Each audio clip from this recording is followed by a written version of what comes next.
Ladies and gentlemen, hey, hi, how you doing? Welcome back to the channel. Thank you so much for stopping by. The SMG category here in Warzone right now feels phenomenal in my opinion. We got a lot of competition here. Surprisingly, some older era weapons like MW2 or MW3. I say older era, obviously it's from the future in game, but it's an older Call of Duty game. Anyways, there's some good competition in the SMG category, and today I wanted to break down the top 5 best SMGs and best SMG loadouts you should be running right now. So of course, first up, we got to start here on True Game Data. As always, huge shout out to Tony for putting in the work and getting us all this information, making it so easily accessible and dissectable. Link to the site is always down below on videos like this. And we got a list of a handful of SMGs that we got to narrow down to 5. So we've got the C9, the FJX Horus, which we've talked about as having a great TTK, the Jackal, the Kompakt, the PP, the SOG, the Striker, another one that we talked about quite a bit, the Tanto, and the KSV. And I'm not gonna lie, it's difficult to narrow this down to a top 5, but of course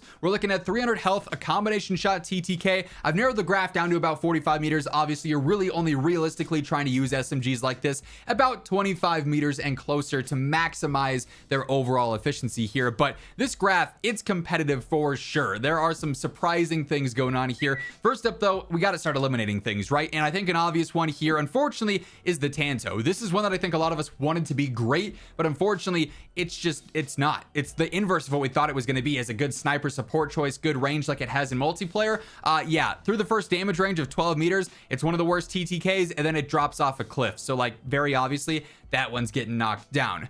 Another one that honestly I wish was better than it is the SOG. It's decent in its first damage range, but then again, much like the Tanto, it just starts to drop off really severely. It's all right there in the mid-range out to 17 meters, but then it severely drops off there. And considering the fact that it's not anything that crazy or standoutish in those first 17 meters, to me, knocks it out of that top 5 just barely. Another one here that kind of suffers that same situation is the FJX Horus. So good in its first damage range, but its first damage range is super limited, and then it drops off a ton as well. And I think we can easily knock that one off the list. Now things become a lot more competitive when we narrow it down to just 6 SMGs. There are a couple ones that I think are pretty obvious mainstays here. The Jackal, great range, great TTK up close. The Kompakt, great TTK up close as well. The Bison, really easy to use and a really reliable TTK throughout. The Striker actually has a ridiculously good TTK at all ranges, incredible damage range as well. So that leaves it up to the KSV and the C9. The C9 being our red line, the KSV being our sort of indigo line. If I were to go through and hide everything but those two, we get a much closer competition here. Quite frankly, one that is so much of a toss-up, I think it comes down to personal preference. I personally, though, do give the edge just barely to that C9. It's technically got a faster TTK in its first damage range than even in its second range as well. It's really not going to be noticeable in game, but I also think the C9's a little bit easier to use, and especially because of the iron sights and how those function, it's just a tad bit more reliable here. So we knock the KSV off, we bring back those other mainstays that we just talked about, and we get a very competitive top 5 in the C9, the Jackal, the Kompakt, the PP919, and the Striker. So now that we've got that figured out, let's jump in game and break down the best setups for these weapons. So as we do break down all the setups here today, quick reminder, if you enjoy the video, if you find it helpful at all, you're using the screenshots for your builds or you're testing them out on game scene, if you like them, a like rating is always seriously appreciated. It does really help the channel grow. And if you're new here, or maybe you have not subscribed yet, we should change that. Every single day, this is your one-stop shop for news, updates, patch notes, meta breakdowns. Quite literally everything going on in COD is right here, so feel free to hit that subscribe button and help us get one step closer to surpassing 1 million subscribers. So at number 5 here, we've got the C9. Obviously it comes down to that last sort of choice there, so I think it's definitively in that number 5 spot. It's close though for sure. I do love the feel of this thing. As I mentioned, it's super low recoil, clean iron sights, very versatile as an SMG, also very aggressive and mobile as well. So I like using the compensator here. If you really care about staying off the radar, you could use the suppressor too, but I really like the feel of this. I find myself to be incredibly accurate while using the compensator here. Plus in the close range, if you're showing on the radar, it's not the worst thing in the world. A lot of teams and a lot of players are already going to know you're right in front of them because they're 10 meters from you, of course. I also go for the Ranger foregrip here, helps out even more with control, but then also gives me some sprinting movement speed too, so I'm a bit more aggressive and I'm more accurate. That's a win-win. Extended 2 here, 50 rounder, that works fine for pretty much every single squad size and type of engagement.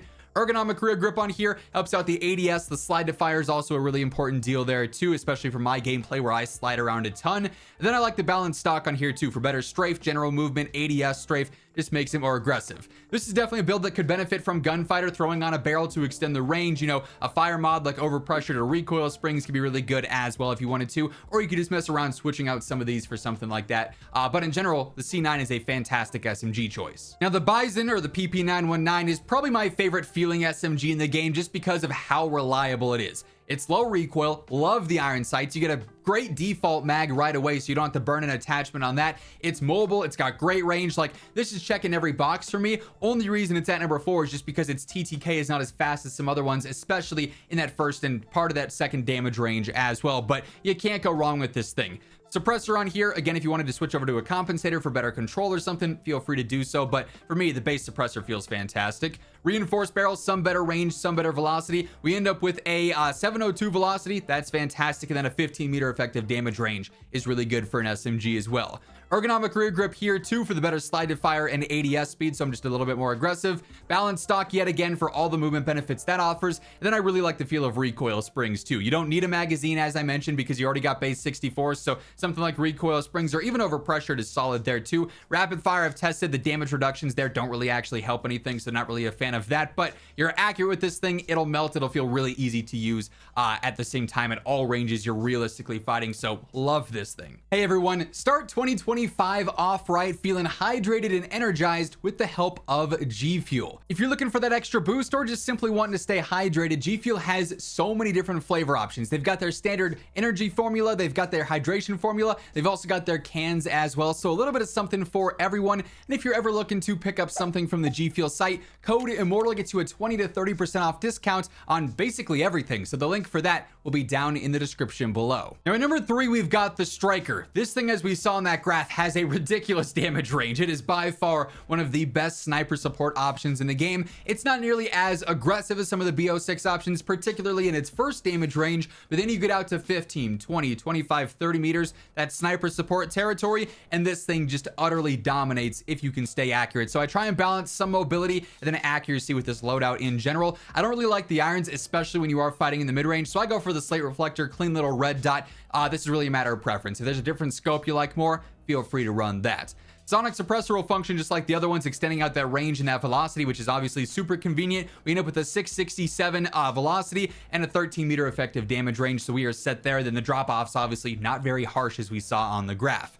Recon long barrel also stacks into that range and velocity stat as well. I really like Jack Slash here because I'm getting some movements, but then also some control out of this too. So it's a little bit easier and it's a little bit faster. That's the best of both worlds. And then the 6-year extended mag, obviously very straightforward there. So bit of an interesting setup for an SMG, but it works where this thing really thrives the most, particularly in that 15 to 30 meter range. Now at number 2, we've got the Kompakt, one of the best TTK options in the game right now. Only reason this isn't making a run for number 1 is because of its damage per mag. This thing spews bullets, it just doesn't have a huge magazine to compensate for that, so the DPM, especially when you get out to 10, 15, 20 meters, is noticeably worse. But if you force that close range engagement as much as you can, this thing's going to melt regardless, right? So here again, I go for the compensator. Considering our bullets are so valuable here, I want to be as accurate as possible, so that helps out obviously with that a ton. Ranger foregrip helping out even more with control and some mobility, that's always great. Extended 3, 60 round extended mag, you're still going to burn through ammo with that, but you got to make that work, of course. Ergonomic rear grip, better ADS and slide to fire. Then I also go for recoil springs. Same deal as the compensator there. I just want to be as accurate as I can be, so that while I do struggle with that DPM a little bit, I'm as accurate as possible, so I'm getting the most out of every single bullet in a gunfight there. So love the feel of this thing. It's a ton of fun. Nice to have this in the meta now after it was buffed with Season 1 Reloaded. And then lastly, number 1, no real surprise here. The Jackal has been the top SMG for some time now. Low recoil, great damage, great TTK, good range as well, good mobility. It's not doing anything wrong. Like, it is checking every single box you need to here. So I do go for the base suppressor. It's so easy to use and the fire rate's not like too unforgiving or anything, so that's going to be a fine choice there. Reinforced barrel for some better range and some better velocity. We end up with a 12-meter effective damage range, 662 velo. All that's going to be working fine. Ranger foregrip, better control, better mobility, of course. Extended 2 in this case is 50. With this fire rate, that's going to work just fine. You're not going to burn through ammo too crazy quick or anything. And then I like the balanced stock on here as well for all the movement benefits. Once more, if you wanted to upgrade to gunfighter, throwing on ergonomic rear grip, throwing on recoil springs, or, you know, an optic that you might want to use there too, all great choices as well. But even with just 5 attachments, this thing is an absolute beast up close. All these options are fantastic here today, and that's going to wrap things up. If you enjoyed the video, if you found it helpful, do me a favor, drop a like on it. And of course, if you're new to the channel, you want to guarantee that every single day you are in the know for all things going on in COD, be sure to hit that subscribe button and turn on those post notifications. But once again, thank you so much for tuning in, and until next time, take it easy, have an awesome rest of your day, and I'll catch you later. Peace out.